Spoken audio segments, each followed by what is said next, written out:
Welcome to Plot Twist Radio, the show where creativity, storytelling, and the unpredictable path of the creative life all collide. I'm your host, Erin Egnatz. Welcome back to Plot Twist Radio, where every story takes a turn you didn't see coming.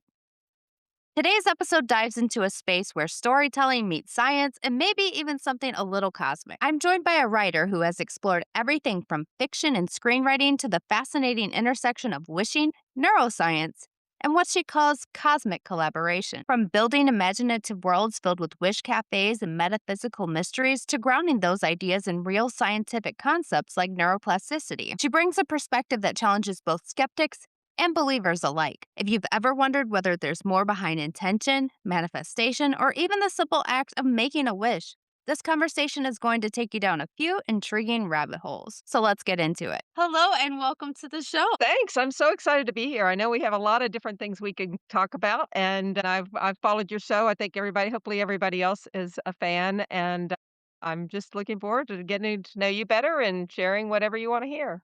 All right, that sounds good, and thank you. So your work, as we were just talking, it blends storytelling, science, and something cosmic. Yes. I have to ask, what first drew you to that space, that world? Yeah. Well, I've written both fiction and nonfiction. My first book was nonfiction. It's called Five Reasons Why Bad Things Happen.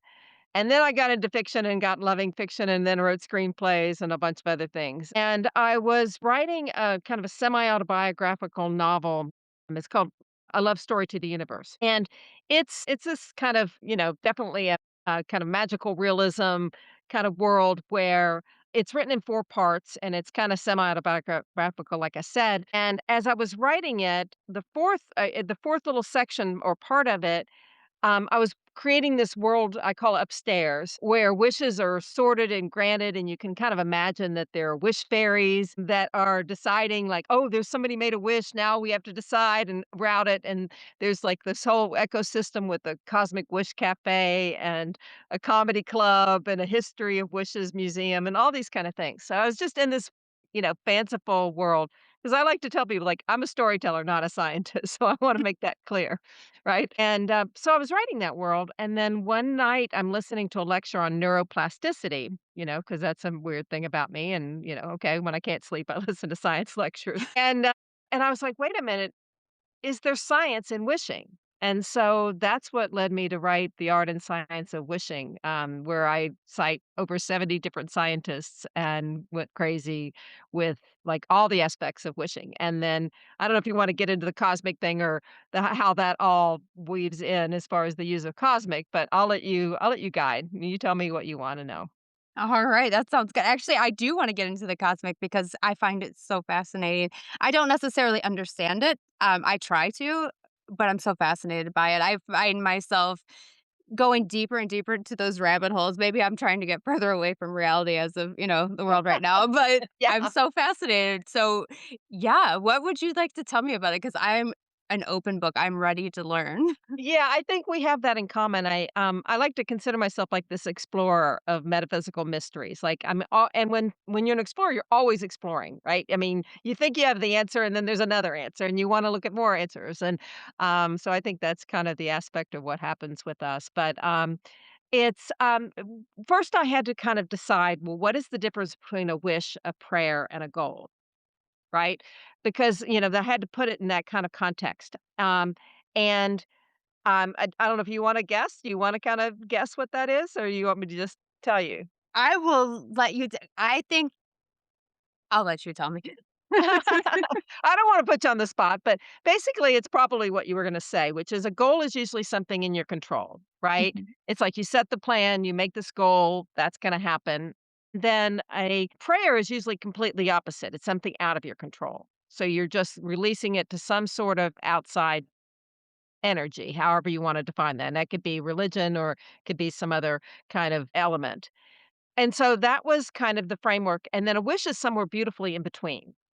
It's got, yes, some of it's in your control, and then, yes, there's an element that's outside your control. And so the principle in the book is how do you take your wish and you turn a wish into what I call a cosmic wish? Okay, so this is where the cosmic part comes in. And if you look up Webster dictionary and you look at the definition of cosmic, you'll see that it's kind of three parts, and the first part is universal or the universe, right? The second part of the definition of cosmic is metaphysical or spiritual. And the third part is that it's comprehensive. And so I'm thinking, okay, this idea of a cosmic wish and how you turn a wish into a cosmic wish is when you start applying the science. When you start understanding the science of wishing, then you can bring more into your control. And yet there's still always this idea of what I call cosmic collaboration. There is this knowledge that I don't know if you've ever seen the movie Hitch with Will Smith and Eva Oh, Mendes, mhm. right? And he talks about kissing, and I just love the scene where he's like, "Okay, with kissing," he's telling the guy, "Here's your advice on how to kiss a girl," and he says, "Go in 90%, and then she has to come the other 10%," right? If you remember that scene, it was a cute scene, and, well, I think it's like that with our cosmic collaboration, like, there is a part that is out of our control, and the fun thing about that is it's also could be defined, and the thing I love about wishing is that it can be you can be super religious and still be into wishing. You can be spiritual and not religious and still understand the concept of wishing. And you can be skeptical and pure science based, and you're defining that collaboration as something like non locality or quantum entanglement or, other kinds of maybe they're on the frontier of science, right? Some of them are getting more and more studies, but there is something outside of you. So that's the cosmic collaboration that works in it. So, as a long answer to a quick question, but, That's hopefully. fascinating, though. Yeah. I think that you bring up a really good point because, you do have those 3 factions of people. You have the ones that are absolutely, "Let's manifest." You have the ones that are like, "I don't know." And then you have the ones that are like, "No, absolutely not." I get that a lot with ghost hunting too. How do you tell the non-believers, like, what do you tell them? I talk about the science. I talk about the studies, and, even then, like, if somebody's listening and they're like, "I'm super into science, and this woman's crazy," I'm like, "Good, tell me what you think, what you know." Like, I'm like you, I wanna learn more. I'm not gonna pretend to be the be all end all. I like gathering more information and fine tuning it. So if they're a skeptic, I even have a chapter on fun with skeptics because it's like, "Bring it on and help me test it, and let's look at these theories, and let's go through the rigorous, evaluation of this." Like, I'm totally into that. Um, and then also understand the science because I think that's the difference with some of the, more manifestation type of practices is it just says, "Oh, you have to believe it, and that's all you need, and it's going to happen." And it certainly can work that way, but there's probably a lot more nuance to it than that. And so when you start understanding the nuance, like the science of the three selves and the science, of whether it's anything from anthropology, because like one of the things I like to say is every time you make a wish, you engage over a dozen sciences, and people don't realize that. And that usually will stop those skeptics and go, well, okay, I want to hear about that. I want to know what that is. So, Yeah. yeah. Now I'm thinking out the science. This is like in my head. Yeah. I'm really trying to go through it. That's true though, and that's an excellent answer. What do you think is something that people often misunderstand when it comes to these intentions, this manifestation? I think that, like I said, some of the things of manifestation is people think, "Oh, I can just, blink my eyes." I Mhm. also think that there are some kind of beliefs, and this is one of the things I really loved getting into in the book is the 4 responses to a wish, and that it's yes, no, wait, or something better, right? And a lot of people think, "Oh, it's yes or you did it wrong." And not necessarily, right? I mean, there are nuances. Sometimes yes isn't the best answer. You may sit there and wish, wish, wish that you can have a Ferrari in your driveway, but is that really gonna make you happy, right? True. Or is that True. the best thing that you can be putting your wishing behind? So, when you start realizing the what's out of your control, then you can start understanding the science going, "Yes, but if I repeat my wish, then I'm going to activate the reticular activating system and the neuroplasticity, and my brain is going to find that answer." Right? I mean, I'm gonna be searching for the answer. So it's not like, ooh, poof, out of nowhere. It's like, oh, wait a minute, I can train my brain to solve that problem. Very interesting. This is really intriguing to me. We could go down this path for a while. We I really could. knew we could probably go a lot of different paths. Absolutely. So I was doing a little bit of stalking as well on your your Yeah. profiles and stuff, and I noticed your motto, and I love your motto: "Lose yourself in the fiction, find yourself in the truth." What truth were you discovering when you wrote that? I realized that it was so powerful. Like I said, I started out writing nonfiction, right?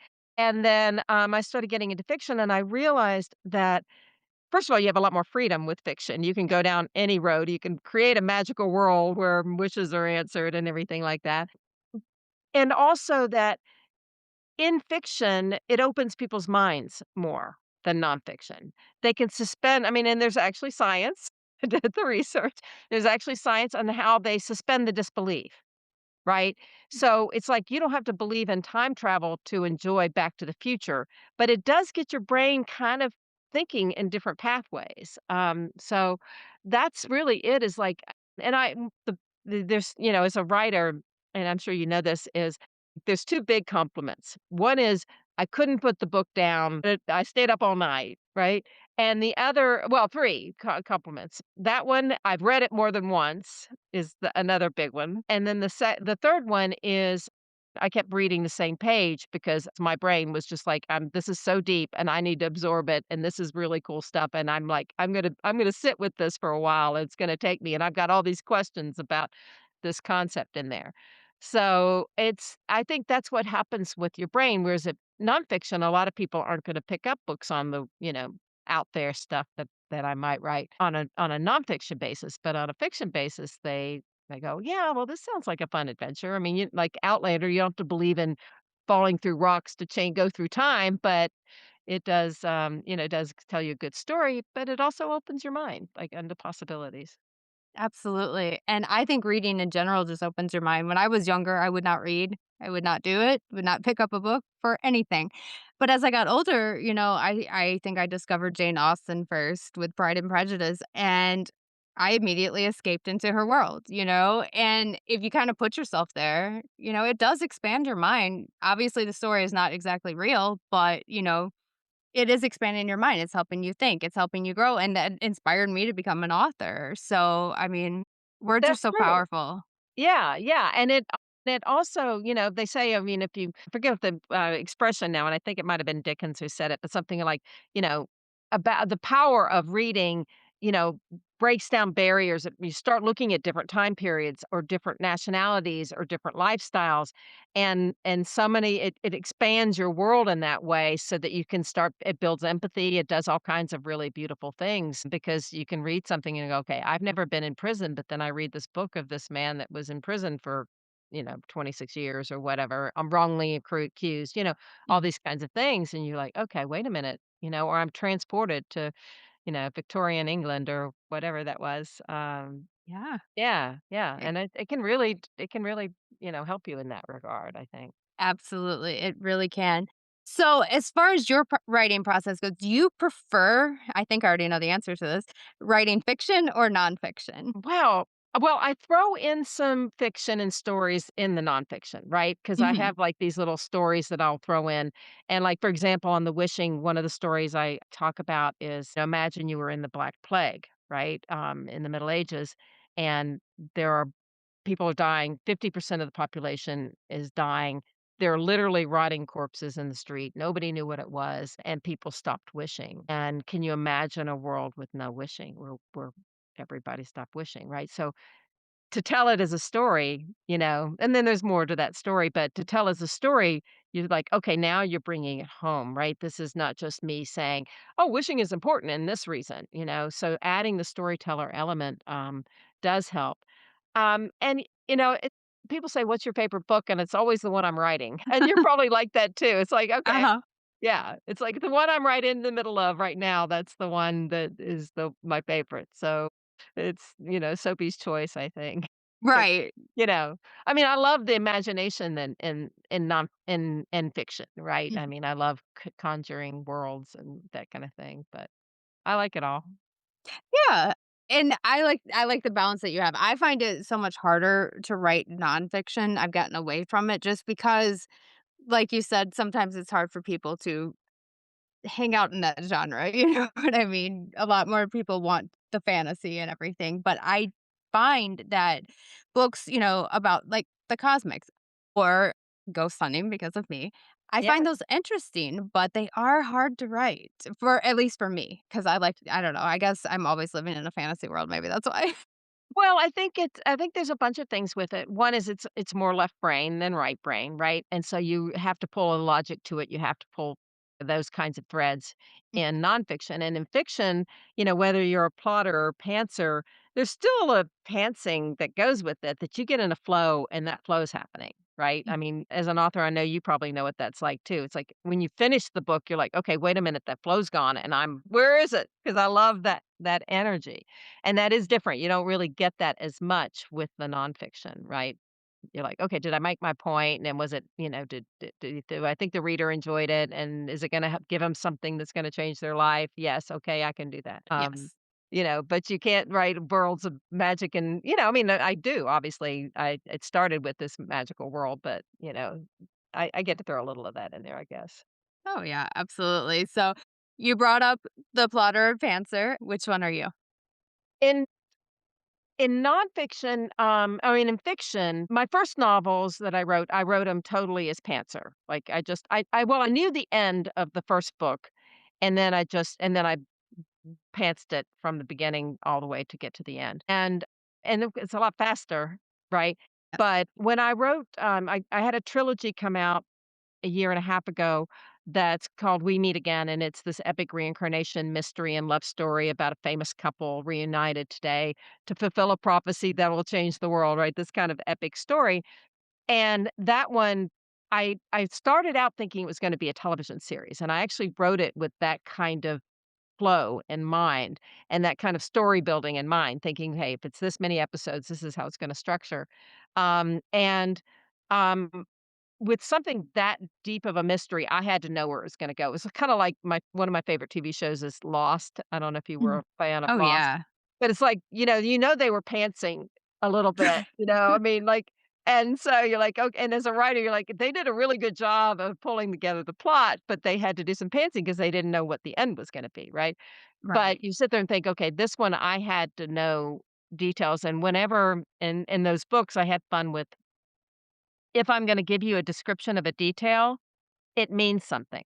There's Mhm. no description that doesn't have a lot of either Easter egg meanings or some sort of meaning to it. So that took a lot more prepping and planning to do it right. Yeah, Sure. I yeah. can imagine. Yeah, I have not evolved into the plotter territory yet. I need to get there, but, it's like every time I sit down to start something, I think I have a general idea. The story just goes completely off the the tracks, and Well, we your end up somewhere characters will completely say, "No, different. I'm not doing that," "I'm gonna go over here," and you're like, "Okay, I gotta go." Exactly. But it's also like, I'm sure you probably know the Liz Gilbert book, Big Magic, where she talks about these ideas are there, and we're the conduit to bring them out in the world, so sometimes they have their own story, and they just tell us what to write, and it's a little hard to plot that. Sometimes that flow, you get in that flow, so, I mean, I think it's all good, I think all avenues are good. Absolutely. So, if someone listening could take one small action today to shift their life, what would you tell them? Well, I mean, like I said, my big focus right now is about the art and science of wishing, and I think that if they could get what I call the 3 Ps, peaceful, positive, and purposeful, and they could make their wish with that energy and make wish that includes those 3 things every day, they'll see major change. For sure. So, where can listeners find you and be a part of what you're building? Because it is quite incredible. I've got all kinds of things. I'm the only Brownell Landrum in the world, so it's pretty easy to find me. You can obviously find all my books on Amazon as well as the other, most of the other outlets, like Apple Books and Google Play and those kinds of things. I have a Facebook group called Life is a Trip, and it's kind of reincarnation and spiritual stories and that kind of stuff. So please feel free to join our group. And I'm on all the social medias. It's easy. I can't hide. Being the only person with my name means I can't hide. This is true. It is a very unique name. Yeah. I like it. I love it. I love Yeah. unique.